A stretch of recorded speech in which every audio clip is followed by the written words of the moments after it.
Great, so welcome ladies and gents to the Super Gamer, and this week I'm supposed to be reviewing Night Trap for Fan Appreciation Month because someone requested it, but I got snow bunnies. So, yeah. So we're just gonna have to do a top 5 instead. Now, as a gamer, and as someone who plays a lot of video games every single year, I have pretty weird tastes in video games, some of which you may not exactly agree with. So let's go look at 5 of those tastes in video games right now. This is my top 5 unpopular gaming opinions. Now keep in mind, this is my opinion, my list, alright? So if you don't like it, then go make your own dang list, you dangle hopper. Let's get started. For my least unpopular opinion on this list, I don't like the PacMan World games. Any of them. Except for the racing game, that game is rad. But everything else, no. PacMan World 1 I haven't actually played, so I don't really have an opinion on it just yet. PacMan World 2 I absolutely despise. There are good things about the game, absolutely, but those things don't make up for some of the worst level design I've ever seen in a video game.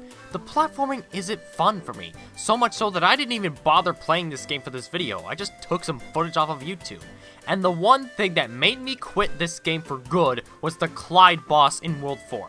Screw this boss to hell. It's bad enough that World 4 is already an unfair world to begin with, but this boss right here is the icing on the crap cake. And from what I've played of PacMan World 3, I will say it is infinitely better than the second game, but it's just so boring. So yeah, if you like these games, that's fine. But for me... No way, Jose.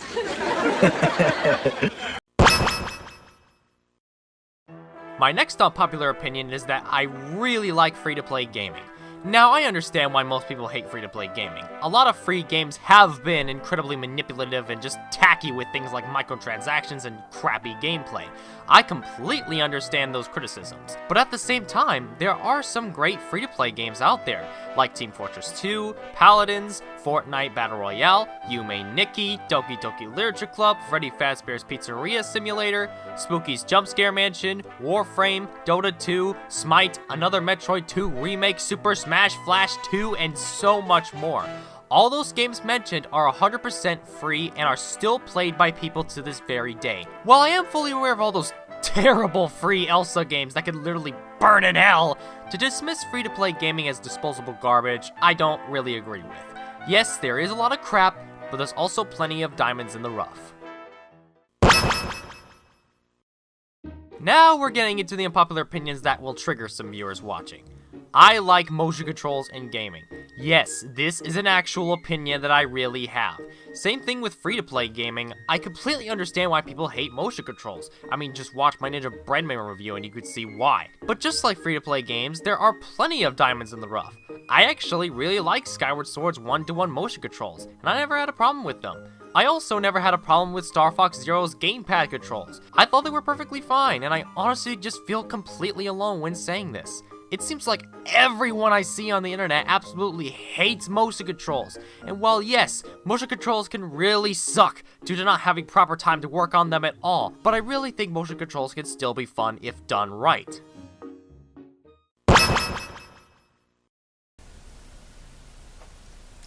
So can I just say that Sonic the Hedgehog 2 is overrated? No? Well, I'm going to anyway, so shut up. Yeah, I'm not gonna lie, I just don't see why everyone likes this game so much. Now, I don't think that this game is bad. You couldn't be farther from the truth. I think it has great music, the graphics are great, and the game itself is fun for the most part. Hence the phrase, for the most part. There are some things that I think people just don't see when playing this game.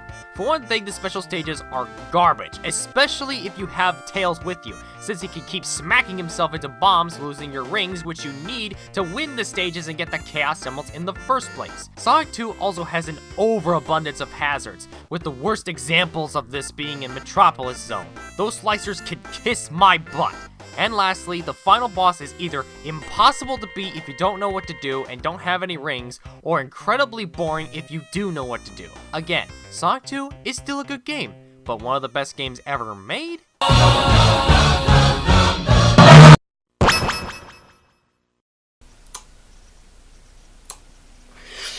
Okay. So you made it this far in the video. You might be angry at this point in time. Maybe not. But this next opinion will definitely trigger some of you. So here we go. My biggest unpopular video gaming opinion is that I prefer playing consoles over PC. So before you all start smashing your keyboard saying that I don't have any idea what I'm talking about, let me get some things out of the way first of all. 1. Do I think PC runs games better? Yes. 2. Do I think that PC has a larger library of cheaper games? Yes. 3. Do I think that PCs are way more customizable than consoles? Yes. 4. Are there some great PC games which I love to cover before? Yes. So why is it that I prefer playing on a Switch, PS4, or 3DS rather than my awesome gaming PC that my half-brother built for me? Let me explain. My first reason is that I just prefer buying a game from a store, taking it out of the box, putting it into the console, maybe let it install or update, and then just playing the dang thing. It's just simply more relaxing for me to do. My second reason is that I prefer physical cases for my games. I know that PC has those too, but not as much as consoles, which also just look nicer on the shelves to be honest. My third reason is that I love seeing my game collection grow and expand. I don't know, there's just something so satisfying about filling up the shelves further and further. My fourth reason is that I love consistency when it comes to the controllers of games series that I played. I could play all 4 Sly Cooper games with the exact same controller, for example. And speaking of controllers, my fifth reason is that I would use controllers over a keyboard and mouse any day. My hands just aren't as comfortable using a keyboard and mouse as they are with controllers. And lastly, my biggest reason is the gaming PC I have is also the same computer where I work. As much as I love my gaming PC, I sit in front of it for hours every day making videos for you guys. It's where I write my scripts, record my voiceovers, and edit my videos. So just that feeling of being able to be finished working for the day, move away from my desk, and then lay on the couch is a sensation I couldn't possibly describe. I also wear headphones whenever I use my PC, so I also need to give my ears a rest, if you know what I mean.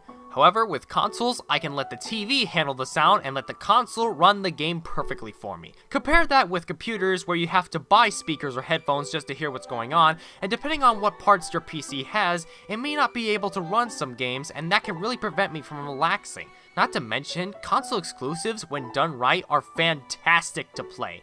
Overall, while I completely understand why the PC Master Races exists, it's not enough to make me go against my opinions. So, I'm sorry PC lovers, you can still enjoy your computers, but please just let me enjoy my consoles, okay? That's all I ask. Boy, I can't wait to see the comment feed on this video. Until then, I'm the Super Gamer, and I'll see you all next time. Bye-bye!